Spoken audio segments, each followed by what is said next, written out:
So hello everyone and welcome to our Great Conversation episode 2. So the topic of today's conversation is about a growth-oriented way of valuing international student English proficiency in academic studies, a partnership between English Language Institute and the Music Department at Missouri State University. So this topic aligns with the training research agenda in international higher education, debating on the ways of viewing international students' language proficiency as a progressively growing process and a supporting tool for their academic studies versus viewing international student English proficiency with a clear-cut standard score as a representation of their ability and competence in their academic studies. Some research indicated that English proficiency is a key factor for international students' academic success, while some other research showed that international students' confidence of using English in their academic studies is a more important factor than their actual English proficiency. So with this topic, our great conversation today will have two experts in the field of English for academic purposes and English for specific purposes to learn about a new way to help international students succeed in both English skills and academic studies. These two experts are Ms. Paula Moore and Dr. Amy Muchnick. Welcome.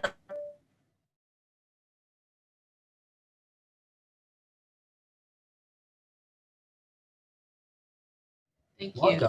So first of all, would you mind giving us a brief introduction of yourself? Shall we start from Paula? Sure. Hi. Welcome everybody to our conversation. Paula Moore, and I'm the Director of Special Programs at the English Language Institute here at Missouri State University. I actually was a student at Missouri State years ago and was guided into the field of English as a second language when I was a writing tutor at the Writing Center. And so I've always loved Missouri State because, many mentors guided me into my career path, and I love what I do.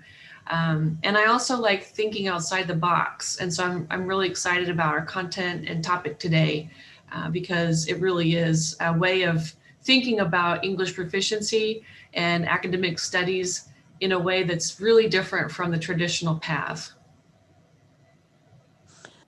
Hi, my name's Dr. Oh, sorry. I'm just jumping in. Feel free to jump in. This conversation. All right. Jumping in. Okay, I'm Dr. Amy Muchnick. I have been a music professor in the Department of Music at Missouri State University for 30 years. And I have had a wonderful career as a violist, a conductor.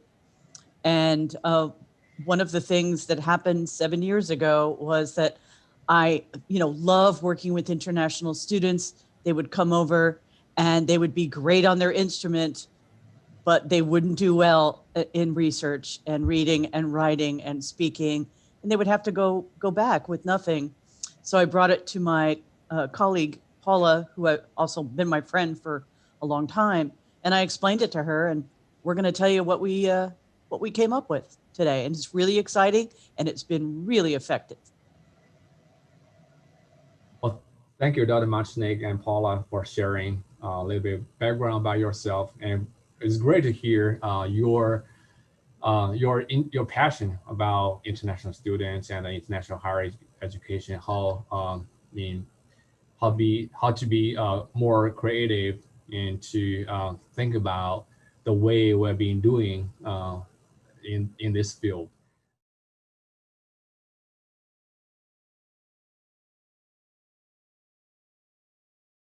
So with your extensive experience of teaching international student English and also the music and other academic courses, so how do you perceive the role of English proficiency in international student academic success? So this is my first question. I'll take it first. First of all, I want to say that international students are such a benefit to us on our campus because students that go through all of the hoops to come here are usually the top students in their hometown, in the city where they live. They're very talented, very intelligent, and extremely hardworking. And that's why Dr. Muchnick and I enjoy so much working with them. So if you have any concerns about having international students in your program, you should recognize that the ones that we recruit to MSU are top notch. And they may have an English proficiency level that still is in a growth pattern when they arrive here. But because of their strive, their stick-to-itiveness and their grit, just about every international student that comes here develops a high level of fluency, proficiency, and they do very well in their courses. Their GPA tends to be higher than the domestic GPA students because of their hard work and their dedication to completing their degree. So having said that, English proficiency is on a spectrum, and it's a complex spectrum based on different skills. And some students come with very strong reading and writing skills, but maybe lack skills to speak and listen. Some students actually do have very good skills with speaking and listening, but they lack confidence, and therefore they're less apt to speak out. And I've had people in the past tell me a student couldn't speak English when, in fact, when I spoke with them, they were quite fluent. And it just had to do with the context that the student was in.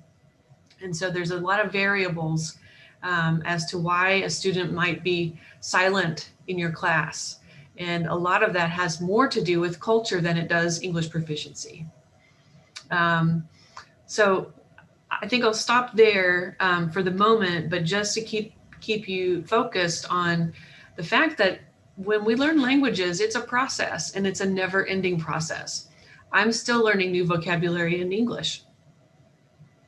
You are too, every day.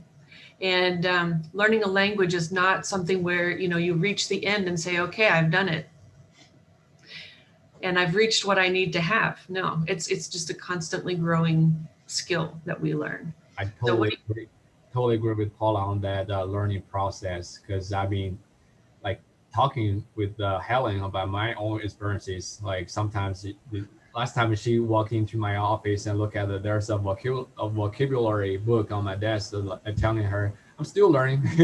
So that's I think Helen and I, from like as the English as our second language, from our background, we still feel the same way. And even we've been here for many years, and we still working on it, and it's constantly this is a learning process. Absolutely. And kudos to both of you for taking a job where you're absolutely working 100% in your second language. That's just amazing. Thank you for being with us. Amy, what do you think about it? Well, since I'm a music person, music and language go kind of hand in hand for me. And what I'm doing now is teaching a very focused program that basically focuses on the subject. And it's called English for Musicians. And what we do is, instead of giving them, instead of having them pass the TOEFL, which has nothing to do with music whatsoever, you can have a student pass the TOEFL and come and fail. So our idea was a master's degree preparatory course before you do your entire master of music degree, or undergraduate for that matter. Most of our students are graduate students. And so what we have are 4 components: speaking and listening, reading and writing and grammar, music history, and music theory. And so what this does is prepare them to do research, to cite, to use the style of citing that's really important, and to come up with a research paper. And again, all of it has to do with music vocabulary. I teach the music history portion, which prepares them for the upper level. So what this is doing is preparing the students for the upper level. So once they pass English for Musicians, it waives the TOEFL, okay? And then they are fully admitted to the Master of Music degree. Most of the students are performance majors, meaning they're having, violin performance, a lot of pianists, a lot of piano performance majors, because we are an all Steinway school, so we're getting a lot of piano people running our direction. Most of our students 49% of our students are from China, 26% from South Korea.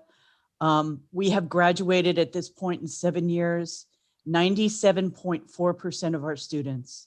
And we've had almost 70 students who are either still in the program or have gone through the program. So we have a great retention rate. And to me, that's the most important thing. We know they're getting through. And we know that E4M is effective for them getting through, and we're retaining them. And beyond that, about 40% of them are now in doctoral programs in the United States. Yeah, it's been a pleasure being part of this journey, and it's what is so fascinating to me about it is that students can do in one semester what would take them normally a year in the intensive English program. But I think a big part of that is the level of motivation they have, because the content is, exactly what they're going to be studying in their degree program. And so, when we teach vocabulary, we're focusing on vocabulary specific to music. Of course, they learn other academic vocabulary as well. But the meaning of the word measure and bar are very different when we talk about it in a music context than when we talk about it in another, normal context. And so students need to understand the meanings of those things in order to communicate with their professors when they're taking private lessons and when they're writing papers about music. So that's really important. And we started with this program primarily because the intensive English program, or the English for Academic Purposes program, is very intense. And music students can't stop practicing and learning their musical instrument. It's muscle memory, and it's you will lose your skill if you don't continue to practice. But the rigorous schedule of the intensive English program that we already had was almost too much for music majors to find time to practice and continue to take music lessons and hone their craft.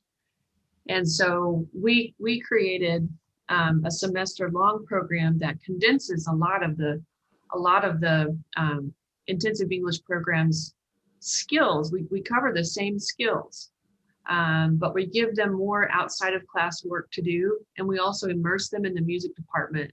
So they're interacting with students and professors every day using English in real, authentic contexts. So we think that this is a way to accelerate a student's proficiency growth, and most of them finish in one semester. And like Amy said, they finish their degree and go on to enroll in a doctoral program somewhere. So they've been very successful. And like you said, Peng, this is not focused on deficit thinking. This is actually thinking, growth oriented. And the students are going to continue to learn, but what we want to do is give them the skills that they specifically need in order to be successful in a music program. Because a music program is going to ask for different skills than a communication program is, than a science program is. And so there are certain degree programs on campus that would fit really well with this kind of model. And when you think about the number of students Amy just mentioned, how many students have gone through the program and graduated from Missouri State? None of those students would have come here and finished their degree if it hadn't been for this program. We're specifically recruiting for that. And when we tell students, we have this program for you, you don't have to take the TOEFL, you don't have to take the IELTS, and you can keep continuing your music study. You don't have to break that to study English.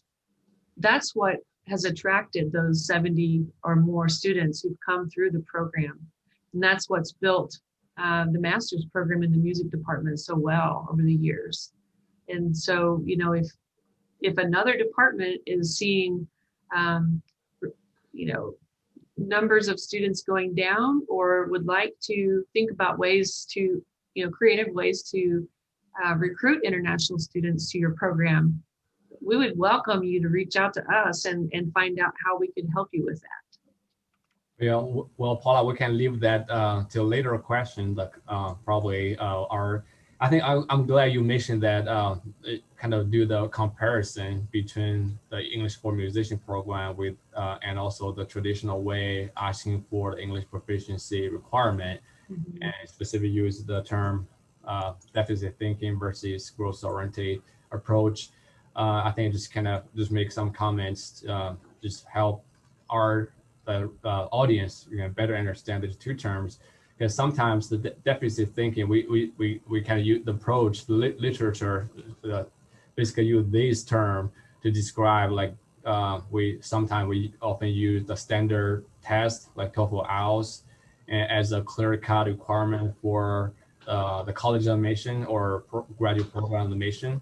So that give a assumption or impression that represents students' ability to be able to success in to measure student ability to success, whether they will success or not in their academic studies.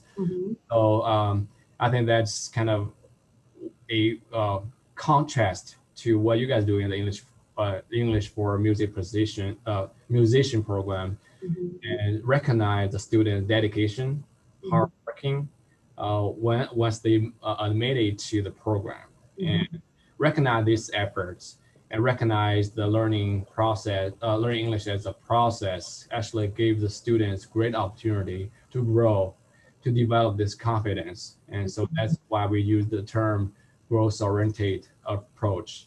Absolutely. So that's, yeah, I think just make some comments, kind of better explain these two different approach. So thanks a lot for sharing that, Amy. Yeah, and also I think it's very important to remember that we also assess that, and that this growth-oriented way of learning is working, and it's working because we see them go on. We're going to have, I think, our 4th doctorate in the spring, in May, our 4th English for Musician kid getting a doctorate. And yeah, I know, it's amazing. And so with this program, we can assess that, yes, indeed, growth does work. And it's not easy at all. It's very, very intense. And I've just been through my English training. Now I can teach English as a second language. And now that I've gone through that process, I'm going to go back and look how we teach this course again, because I have a new lease on my growth as an English teacher over 10 weeks, because it was hard, you know. But these kids work 110%, literally. It's not just 100%. They go out of their way to ask questions for extra help, and then I see my American students are in the same class with these international students. And I ask my American students, you know, my American student, you got an 80 on your final in theory. And then my international student got 100, you know, there's another bit of assessment, you know, but again, the hard work is there, but we can assess the growth. And the other thing is, and this is probably very obvious, but our graduate program has grown over 35% in the last 5 years. And that's because of this program. And of course, that means numbers, that means income, and that means growth for your department. And I would recommend anybody to do this, because you'll see the kind of business it's gonna generate. And beyond that, your students get more. My American students have developed such great rapport in communication with these international students because they're often in chamber music together. They play in string quartets, they sing in the choir. They have to work as a team. And again, yes, music is an international language for sure, but still there's that communication of that language that's very important. And that's exactly what we see, is that they're working as a team together. And that's the way it should be. Yeah, that's wonderful. And it really enriches the entire experience in any program when you have students from the United States and students from other countries mixed together and working on projects together. Because then you have, this extra dimension outside of the syllabus and outside of the learning outcomes that you have for your course. You have so much additional learning going on because of the interaction. And when you have these really phenomenally talented students here, they raise the bar for everyone. They show what's possible, and they become leaders and role models for other students. And in the long run, we've had incredibly talented musicians in the music department.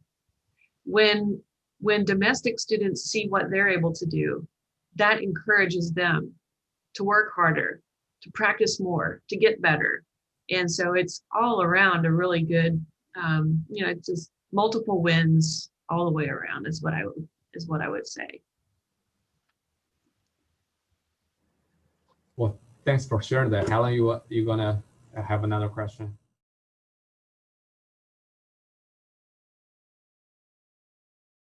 I was just feeling so impressed about the whole program. And I have a small question. It's my curiosity. How did you first get involved in this, in your current program? I was complaining to Paula. Basically, I was just like, Paula, what do we do? They come here, they're fabulous violinists, but and of course it was a conversation, and Paula said, let me see. And then we know there are 3 people in the program. We kept going with it, and then I went out and recruited. I think that was one of the deciding factors. Peng, I went to China with you. I got to understand how that works. And from then on, it was recruit. And in the fall of 19, we had 13 students in one class. That was a lot. So again, it's recruiting. It was a conversation. It's creativity. And Paula, again, she said it. She's really good at thinking outside the box. Yeah, and when Amy came and said, we have this problem that students come here and then they can't complete their degree because they don't have the proficiency and they don't have the depth of knowledge of English for musicians, and she's sad about it, because to go home without a diploma, it just seems like it's not there. Of course they're learning and they're taking home the lessons they learned, but they don't have the diploma to help them further their career. Mm-hmm. So I said, wow, I was a music minor back in the day when I was studying at Missouri State, and now I get to be involved with music again. Cool. So how can we create a program that mixes the best of the English for Academic Purposes program with the specific knowledge that musicians need when they enter the master's degree or the undergraduate degree in music. Mm-hmm. It was a lot of fun to create it. We pulled, like I said, the same learning objectives and outcomes that we have for the exit level of the English for Academic Purposes program. Those are in our program as well. And the students also have to do a presentation based on their research, which is written up in their research paper. And this program actually goes a step further in assessing their work, because whereas the English for Academic Purposes program, all of the students are assessed by the staff in our program. The students in English for musicians, their work is assessed by faculty members in the music department. Mm-hmm. So the music department gets to say, yeah, this work is acceptable at the master's level, or no, the student needs more development in X area, whether that's speaking or pronunciation or grammar or whatever it is. And then if the student hasn't risen to the level that we're talking about in the standard, then we can provide additional support for them in the following semester while they're continuing to start their degree. You know, we provide some one-on-one or small group tutoring to make sure they get those skills, but they don't stop their degree program. They're continuing on because we know they already have a foundation. They can do okay. As long as we're there to support them, they'll be great, and they are. One more thing to add is that the administration, President Smart was going over to a very big alumni event in China, and he called me and the department head and said, I'd love to take the white string quartet because that is an endowed string quartet we have. And at the time we had two Chinese students, both from Qingdao, as a matter of fact.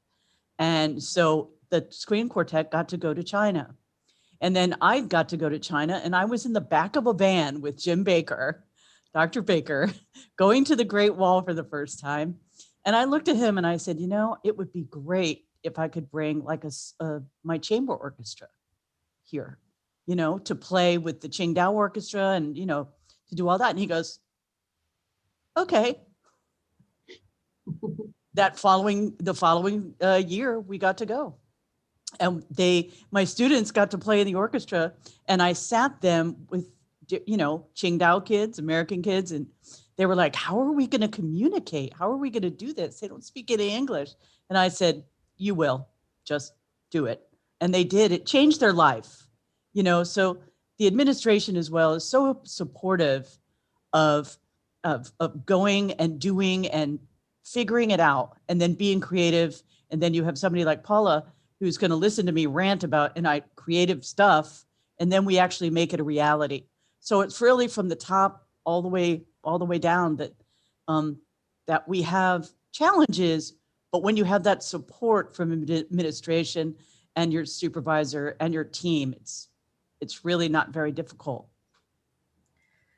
Well, thank you both so much for doing all these work and providing support to our international students, because that's a lot.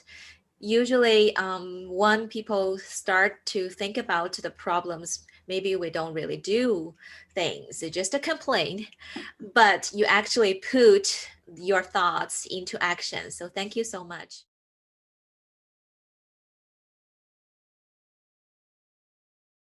I just want to learn a little bit more about the structure of the English for Musicians. What the typical semester will be like compared to the traditional EAP program. Sure. Well, I can start by describing the traditional EAP, and then Amy, you want to chime in and describe our program. So the EAP program is 20 hours a week of face-to-face courses, and that's 5 hours a week of speaking, 5 hours a week of listening, 5 hours a week of reading, and 5 hours a week of writing. And the program is focused on general academic purposes. And so the students are learning the same skills that we teach in our program: how to write an essay, how to do research, how to cite sources, how to listen to a lecture and take notes, basically how to interact and have a conversation, and then how to make a presentation. So those are the big skills that we believe, students need to have. Also, how to read an academic article and write a summary and a response. So that's basically the structure. And while students are in the English for Academic Purposes program, up to this point, they stay in this program until they complete it, and then they can begin studying for their degree program. So they typically do not take credit classes while they're in the English for Academic Purposes program, unless they've completed enough courses where they only have maybe 1 or 2 left, and then they might be able to take 1 or 2 credits, 1 or 2 courses at that point. But it's rare that students in the EAP program would take credit classes. So Amy, want to talk about English for Musicians? Sure. So, as I said, there are 4 components: reading and writing, speaking, listening, and grammar. And then we have 2 courses that are important because the students have to pass a music history graduate placement exam and music theory graduate placement exam. So these 2 courses are survey courses just to go back over what they need to know in order to pass the placement exams. Because if they don't, then they have to take extra classes. So those are the 4 components of the course. And then they take 2 hours, 2 credit hours of an applied lesson. So if you're a pianist, you take an hour lesson with our faculty. And they also take an ensemble for 1 credit. So if you're a singer, you take a choir, and that's the first semester. You're conditionally admitted to the university, okay? So they're not fully admitted until they pass English for Musicians. Then that second semester, everything goes right, or Paula said, sometimes students need a little bit more help with grammar or stuff like that, but they can still go on, which is good. And usually they graduate in 2 years. So it doesn't put them behind. And that's really important because expenses and whatnot, we usually, if all goes well, but now what's happening with some of the international students is we have a certificate program. So what many of them are doing the master's degree and then staying 1 more year to get a certificate and prepare their auditions for their doctoral degree. So all of their coursework is done. It's just a performance certificate. And then they can do their doctorate and they end up getting another little degree. So that's kind of the wave of the future right now for a lot of American students as well. Yeah, I'd like to chime in here and mention just in terms of structure of the program that we have 4 hours a week of reading and writing grammar. 4 hours a week. No, that's not true. Sorry, my bad. 5 hours a week of reading, writing, grammar. 5 hours a week of speaking and listening. Then 3 hours of music theory review and 3 hours of music history review. And even though the music history and music theory review classes are, specifically designed to help the students pass the proficiency exam and give them the, foundational review that they need to take the upper level theory and history classes, those are also content-based classes where they're using the vocabulary they need. And so they're gaining fluency with and understanding of the words that they need to use to describe music. So it's all interconnected. It's like a woven pattern. It's like, it's like a blanket that we're creating, a complete piece. And so students are learning the vocabulary, the knowledge behind Western music history. Sometimes they don't know very much about that, depending on where they come from. And then the foundational academic skills are there too. How to read an article and, find the main ideas and write a summary of it.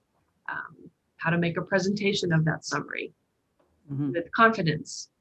And another way we assess that we're doing okay is one of our esteemed professors in the music department. His name is Dr. James Parsons, and he is the research teacher. And he, years ago, before this program, he would say, Amy, these students are having so many problems. I don't know what to do. And now, years later, he's just like, oh, this is so much better. I can tell they're coming in with much more knowledge and much more confidence because they have to make an oral presentation. And, so we're getting really good feedback from faculty. And the director of the graduate program, Dr. Prescott, just that they're doing better, that their communication skills, writing skills, all of that is so much better than it used to be before this program. And that's, of course, so important. Wow, awesome. So I can tell the traditional English for academic purpose program is just preparing students for whatever major they might study in the future. But for our students, we are already sure that they will be in a musician field. Mhm. And this English for Musicians program can much better prepare them for their major, for their own field, and transit much more smoothly than the traditional EAP program. And they build students' confidence and also help them to be more academic success in their own field. So this is great, and all your comments, all your feeling gave us confidence to promote this program to other majors. Thank you. Right. I start seeing that too. It's very encouraging to hear all the feedback from both students and faculty. Obviously, the results really speak the quality of this program. I think Amy mentioned that 40% of students went on doctoral studies in all the big schools, big universities in the States, and a very high retention rate. And also the the faculty's feedback like the change, just kind of comparing the student in this program with the students to be admitted to the regular graduate program with English proficiency, meeting the English proficiency. I think these are encouraging results. I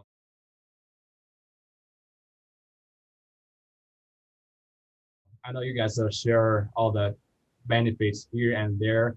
I would you mind to share one story or one student story or faculty story to kind of make this quality more tangible? Because I know we talk about the benefits for the faculty, for the students here and there.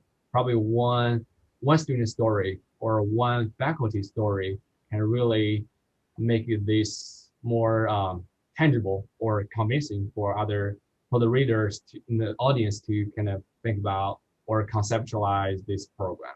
Sure. Amy, you have a story that stands out for you? Man, I have so many. I have so many. I can start with, oh, go ahead. Go ahead, Paula. No, go ahead. I was thinking of a student that, we admitted to the program. It was early on. I think it was maybe during the second or third, maybe the third year of the program. And at that time, we were basically taking anyone. Didn't matter what their English proficiency was. We just said, come and we'll work with you. Because when you start a program like this, you can't say no because you need the students in the classroom to pay for the program. And when she arrived and we did the diagnostic exams at the beginning of the class, and she was in my class, and she wrote maybe 3 or 4 sentences, and it was very challenging to follow, and she spoke very little. And I thought to myself, oh, this student is going to need to take the course for 2 semesters. I just knew it. But I didn't know the student. And that student ended up submitting one of the best papers in the class at the end and did the best presentation in the whole group. And she would have placed maybe at level 2 or even level 1 in the EAP program. But her grit and hard work and refusal to give up, she just worked and worked and worked and worked and worked. And she came and asked me questions every day. And with that, in 16 weeks, she was better than the other students in the group. And she did phenomenally well in her master's program. She was a pianist. She went home after her master's degree. I don't think she stayed in the US, but I was so impressed with her. And she gave me the understanding that language acquisition happens at a rate dependent on a student's motivation, not at a rate depending on the program step by step or the length of the program. It really depends on how motivated a student is and their willingness to work hard. And so we love the fact that, a student can come into our program at any level, and if they work really hard, they'll finish and be ready to start their master's degree in 1 semester. that's possible. It is often the case that a student who starts low doesn't have that much initiative, doesn't have that really extreme sense of work ethic, and they will need a little bit more support during the second semester. But goodness, that's just amazing. And having been a teacher in the EAP for years, I didn't expect that.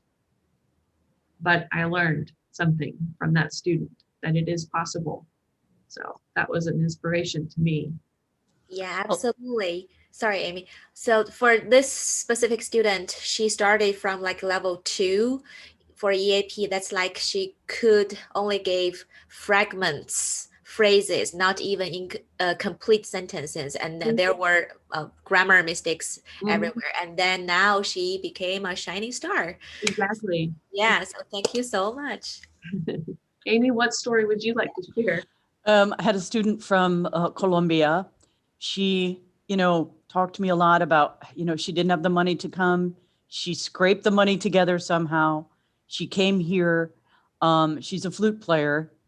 And the first week she was here, I was in the band hall and I see her with all of the flute players playing through all this band music.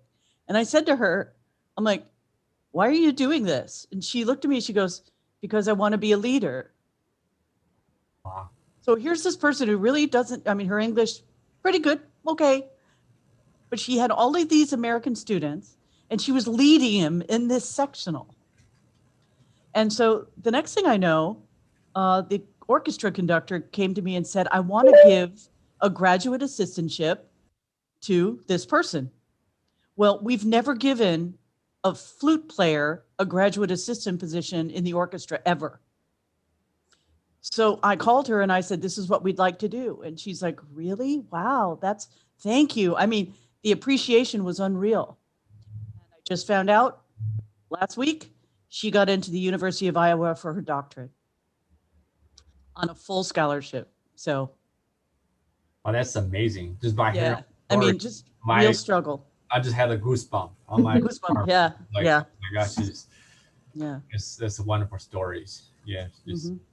And that just shows the benefits of this program and how really give the student a chance to grow and not really just view student as kind of deficit based on their English proficiency. I really appreciate this program can recognize student talents and their willingness to make efforts to grow. These are just very encouraging stories. Yeah, I still have seeing all this, hearing all these successful stories. Yeah, I know. Same here. I also feel this program built a little community. Not just as a class or cohorts, because obviously all the students who graduated from our English for Musicians program still keep in touch. And we all know what the future further growth they have, what accomplished they have in the future. So I think that's more than just to complete a program offering a training for our students. And that's better for their career and future life. This is amazing. And I have to say a big thanks to Dr. Muchnick, because she is phenomenal at creating that community. She's so willing to go out of her way to help in whatever way, picking students up from the airport, taking them to Walmart, making sure they have a place to stay. I carried a bed down Walnut Street years ago. And then, she didn't have a bed. And I'm like, all right, take one of mine. I'm going down Walnut Street. Whatever it takes, right? That's the motto, whatever. Exactly. And so, and she also hosts parties at her house with domestic students and international students to create that sense of community and bond. And that is really a key aspect of the success of this kind of program. We need someone in a department who is willing and wants to create that sense of community. And we don't have to have somebody who wants to carry a bed down Walnut Street, but we do need to have people who are ready and willing to create space for those kind of connections to happen. And that's a big part of it. So thank you, Dr. Muchnick. Yeah, thank you both. Well, Hey. can I ask you a follow-up question? Because related to what Paula just described, it sounds like there's a lot of things to do, right, to start this program. Don't want to scare any academic department or faculty who's interested in this. Would you mind kind of elaborate more on what it takes to do a successful program like this? Well, just call me up on the phone and tell me what your problems are. I'll provide a counseling session and we'll create some sort of plan of action. But no, really, Amy and I would be happy to meet with any department that's, interested in creating a program like this. And we'll talk through what recruitment looks like for such a program, and then what kind of structure we would need to put in place to make it work. And it wouldn't necessarily be exactly like English for Musicians. It needs to fit the department and the program that we would be creating a program for. And that could be a mix of EAP plus a special course, or it could be a separate program altogether. So that's basically what it takes. We would need somebody in the department who is willing to do a little bit of legwork like Amy in recruitment, and with my help, and that's really all. Hey, Paula, can you share a couple other examples? I know you guys doing some other similar program with other academic departments. Mm-hmm. And share some other examples very briefly showing kind of this model is work. I mean, not for music department, it can be copied to other program to have more international students. Yeah, thanks for asking, Peng. We did start another program called English for Athletic Trainers, and it's really cool. I love it. The challenge was that we created the program to launch in March of 2020. You know what happened in March of 2020? The university shut down. And we started that course with one student. The athletic training program is considerably smaller than the music department is. And we just said, look, you send us even one student, we're not that busy at that time of year. We don't have other programs going on. We'll take the student and train the student so she's ready to start her program in June, because that's when they are on a cohort system and they all start in June. So we decided, okay, best way to set that up is an 8-week course before they begin. And we analyzed with all of the professors in the program what skills the students would need. And one of the most important skills is interpersonal communication, because trainers need to interact with athletes on a daily basis. They need to have the ability to create rapport with the athletes. And so we created a program with, again, 16 hours of English for athletic training courses in applied communication, in research writing, and academic reading. And then we added in the practicum. So the students would actually go and shadow an athletic trainer and be able to see that kind of interactions the students would need to have with the athletes. And then we pulled videos of interactions with athletes between athletic trainers and used those as the foundation for communication courses. We used athletic training journal articles for the reading activities, and that student has done very, very well. She's got a 4.0 in the program. And unfortunately, because of COVID, we started that program at a really difficult time. But after things get a little better, I think that program will begin to take off as well. And we, like I said, we didn't want to make a cookie cutter program and do the exact same thing we did for English for Musicians. We start with the needs analysis with the individual program and ask the professors, what is it that you think students need to know how to do the most? And let's target those skills. And then we'll build the language structure around it. So it's like the foundation is the skills and language is the scaffolding on the inside. Great, thank you.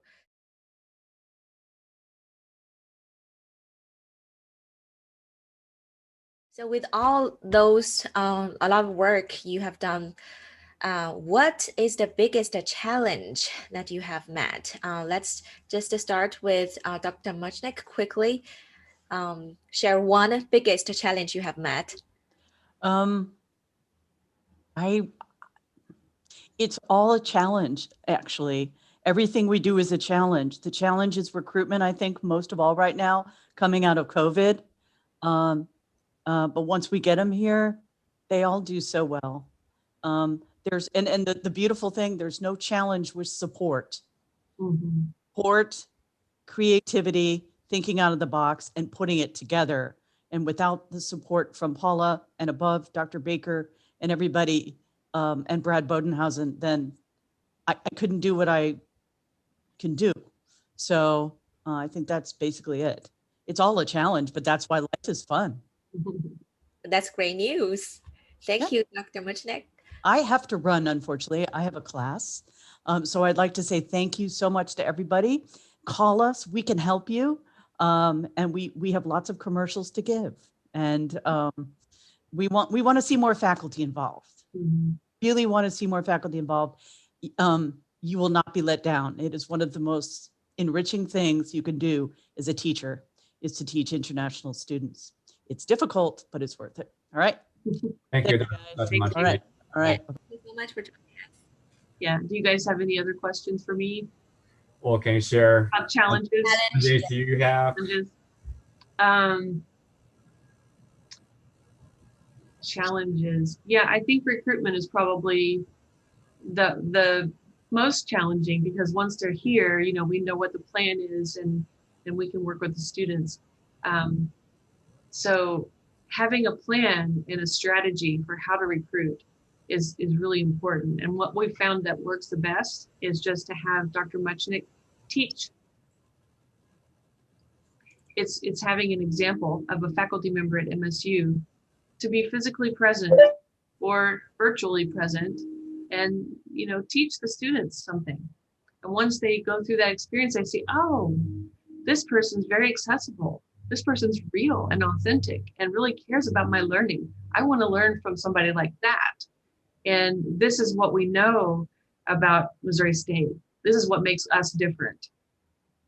What sets Missouri State apart from other universities is the care and the support and the mentorship that's possible here.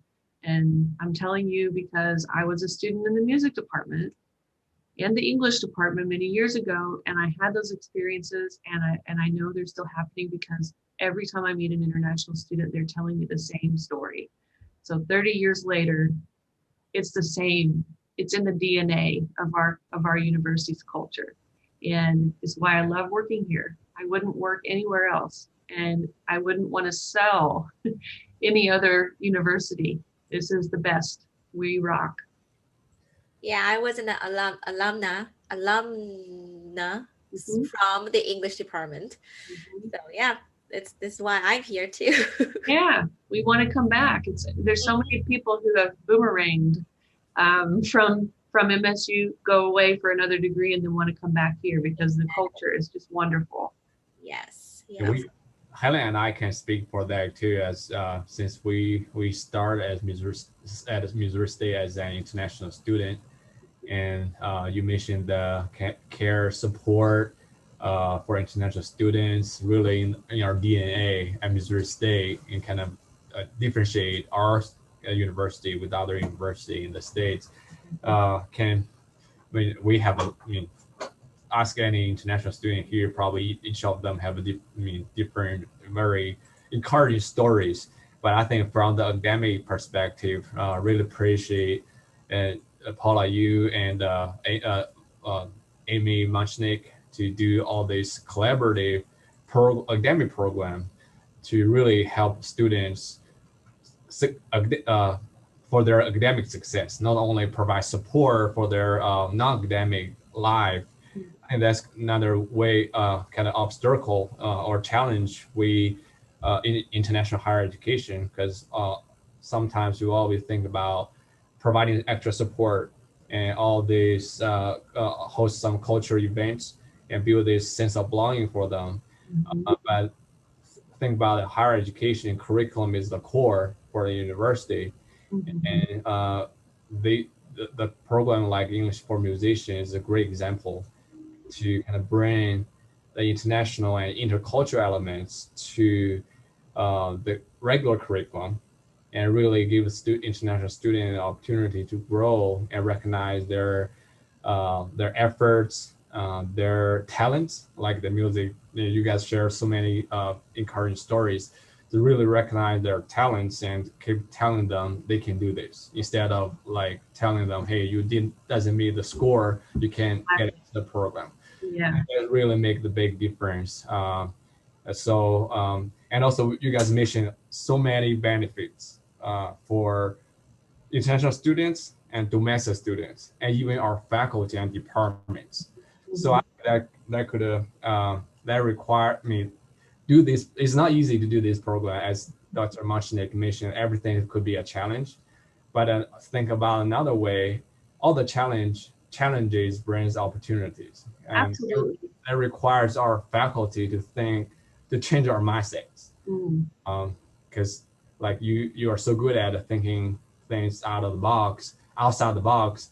I think that to do this type collaborative program, and also especially during the COVID and pandemic, and it really requires all of us as an educator in international higher education to think about a creative way and think outside the box and change our mindset, our perspective. I think that's the key. And really appreciate you guys sharing all this success. Hey, Paula, you want to look like you want to share more?